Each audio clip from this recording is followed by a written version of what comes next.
Naghahanap ka ba ng budget-friendly na keyboard? This is Rocklam ang Pro Max Wireless Mechanical Keyboard. So samahan nyo akong i-unbox itong Rocklam ang Pro Max at kung ano ba yung mga specs niya at kung gaano siya kaganda at kung ano ba yung sound test niya. So tara!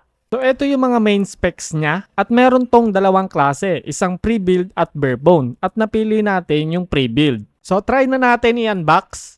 So di mawawala dyan yung keyboard natin, Type-C cable na pwede sa charge or wired connectivity, manual, basahin nyo na lang, at etong switch and keycap puller. Isa rin to sa pinakaunang hot swap mechanical keyboard. Sa likod ng keyboard, meron siyang dongle, Type-C port, switch for Bluetooth and 2.4, and Windows and Mac. Ang software naman, go to rock.ph, then go to drivers and software. Then hanapin nyo lang yung LamAmp Pro Max, then download nyo. Open nyo, then kayo na magtimpla based sa gusto nyong settings. Para